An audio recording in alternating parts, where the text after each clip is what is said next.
Assalamualaikum warahmatullahi wabarakatuh. Om Swastiastu, Namo Buddhaya, salam kebajikan. Selamat pagi, hari ini Selasa 16 September tahun 2021. Saya akan mempresentasikan hasil dari tugas akhir saya yang berjudul Proses Rekrutmen Pengadaan Tenaga Pengamanan Outsourcing di PT Komando Pengamanan Sriwijaya atau PT Kopsri dengan dosen pembimbing Rabin Ibnu Zainal SE, MSE, PhD. Sebelumnya, perkenalkan terlebih dahulu, nama saya Berlin Wahyuni dengan NIM 1815423 dengan program studi Administrasi Bisnis Fakultas Vokasi. Baiklah, saya akan memulai presentasi saya yang berjudul Proses Rekrutmen Pengadaan Tenaga Pengamanan Outsourcing di PT Komando Pengamanan Sriwijaya atau PT Kopsri yang disusun oleh Berlin Wahyuni dengan NIM 1815423. Di sini ada pokok bahasan yang terdiri dari 4 bab dan 1 daftar pustaka. Di bab 1 ada latar belakang, rumusan masalah, tujuan, manfaat, metodologi, penelitian. Di bab 2, gambaran umum perusahaan dan materi. Di bab 3, tinjauan teori dan tinjauan praktek. Di bab 4, kesimpulan dan saran. Masuk di bab 1 ada latar belakang. Rekrutmen merupakan proses mencari, menemukan, dan menarik para pelamar untuk dipekerjakan dalam suatu organisasi.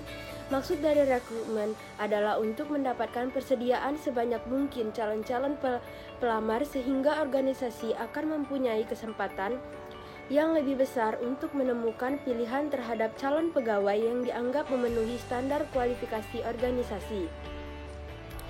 PT Komando Pengamanan Sriwijaya atau PT Kopsri adalah sebuah perusahaan yang bergerak di bidang usaha sebagai penyedia jasa yang bergerak di bidang jasa, pembangunan, perdagangan, pengangkutan darat, dan percetakan.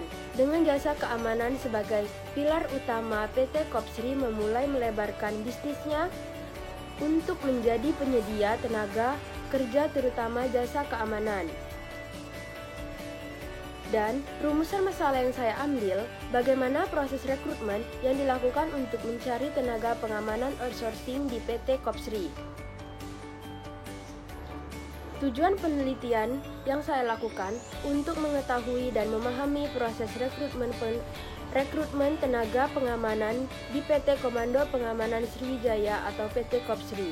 Manfaat penelitian yang saya lakukan ada 3. Yang pertama, bagi penulis. Bagi penulis yaitu untuk menambah wawasan dan pengetahuan mengenai tanggung jawab dan salah satu tugas HRD di perusahaan. Dan yang kedua, bagi unit penelitian, ini dilakukan agar menjadi bahan masukan yang positif untuk mengevaluasi pihak perusahaan agar lebih memajukan perusahaan dalam perekrutan tenaga pengamanan. Dan yang ketiga, bagi alma mater. Dan sebagai referensi dari masukan untuk bahan perbandingan dalam penelitian yang selanjutnya. Dan metode yang saya ambil ada 2, data premier dan data sekunder. Dalam data premier terdapat 3 metode, yaitu metode wawancara. Dalam metode wawancara ini digunakan untuk mendapatkan 3 data yang dibutuhkan dan cara menyiapkan list pertanyaan yang nantinya langsung ditanyakan kepada HRD di PT Kopsri. Dan yang kedua ada pengamatan atau observasi. Metode ini dilakukan dengan cara peninjauan langsung ke PT Kopsri untuk memperoleh gambaran fakta yang ada di lapangan. Dan yang ketiga, dokumentasi. Metode ini juga digunakan dalam sebuah laporan untuk pertanggungjawaban dari sebuah kegiatan yang pada umumnya berisi informasi dan data yang ada. Dan data sekunder, data yang didapatkan secara tidak langsung dalam bentuk sudah jadi berupa bukti yang telah tersusun dalam arsip. Masuk di bab 2. Gambaran umum perusahaan. PT Komando Pengamanan Sriwijaya atau PT Kopsri yang didirikan sejak tahun 2011 sebagai salah satu perusahaan pengelola tenaga kerja outsourcing di daerah Palembang, tepatnya di Jalan R.E. Marta Dinata, Kalidoni, Sumatera Selatan, dan merupakan perusahaan pertama yang bekerja sama dengan PT Pusri. Outsourcing adalah pekerja yang bekerja berdasarkan perjanjian kerja waktu tertentu atau PKWT, yaitu perjanjian kerja antara pengusaha dan pekerja untuk mengadakan hubungan kerja dalam waktu tertentu atau untuk pekerjaan tertentu.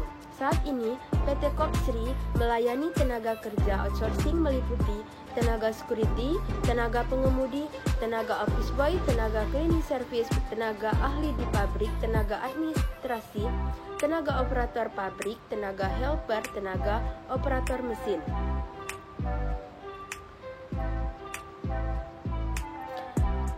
Keuntungan dan kekurangan kontrak outsourcing. Kelebihannya, pertama, efisien karena perusahaan terbebas dari recruiting tenaga kerja, pelatihan tenaga kerja, pemutusan hubungan kerja karyawan. Yang kedua, fokus dalam kegiatan inti bisnis. Yang ketiga, memudahkan calon pekerja yang baru lulus sekolah untuk mendapatkan pekerjaan. Yang keempat, mendapatkan pelatihan memadai dari perusahaan penyedia jasa pekerjaan outsourcing. Yang kelima, memudahkan pencari kerja yang memiliki keahlian khusus memilih perusahaan yang akan mempekerjakan mereka nanti. Yang keenam, lebih mampu mengekspresikan bakat tertentu karena pekerja outsourcing memberi peluang bagi yang ingin lebih serius mendalami skill tertentu. Kekurangan dari kontrak outsourcing, yang pertama, tidak ada jenjang karir untuk pekerja outsourcing. Yang kedua, masa kerja tidak jelas karena disebut rentan mengalami PHK. Yang ketiga, kesejahteraan kurang terjamin karena biasanya tidak diberikan tunjangan oleh perusahaan. Yang keempat, penghasilan terkadang sulit ditakar dan seringkali mendapatkan bayaran yang tidak terlalu besar.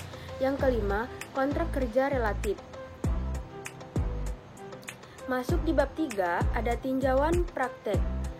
Pekerja kontrak atau PKWT diartikan secara hukum merupakan pekerja dengan status bukan pekerja tetap atau pekerja yang hanya bisa bekerja untuk waktu tertentu berdasarkan kesepakatan antara pekerja dengan perusahaan pemberi kerja. Menjelaskan prosedur penerimaan tenaga kerja pada PT Kopsri, memulai proses rekrutmen melalui langkah-langkah berikut. Yang pertama, seleksi surat lamaran administrasi. Yang kedua, tes tertulis. Yang ketiga, psikotes. Yang keempat, wawancara. Yang kelima, survei tempat atau keadaan keluarga calon tenaga kerja. Yang keenam, penempatan tenaga kerja.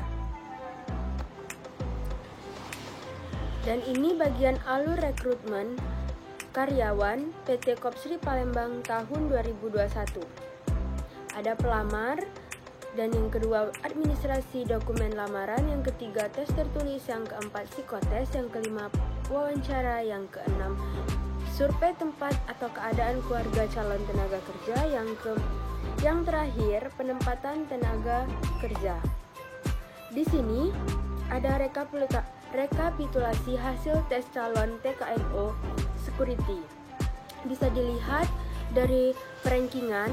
Nomor 1, Niko Juliansyah dengan penilaian dari user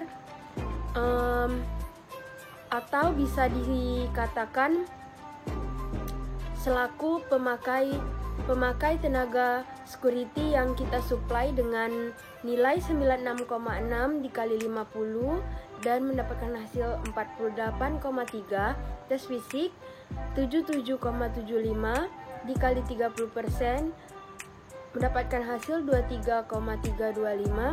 Tes tertulis 50 dikali 20% hasilnya 10 dengan total nilai 81,63 dan mendapatkan ranking 1, dan begitu pun seterusnya. Baiklah, Masuk ke bab 4, kesimpulan, dengan penjelasan kesimpulan secara berikut. Yang pertama, proses rekrutmen TKNO Security di PT Kopsri dilaksanakan berdasarkan permintaan perusahaan yang membutuhkan tenaga keamanan. Proses tersebut diperuntukkan untuk karyawan security yang telah mengikuti pelatihan Diksar atau telah memiliki ijazah garda pertama sebelum mengikuti proses rekrutmen pada PT Kopsri.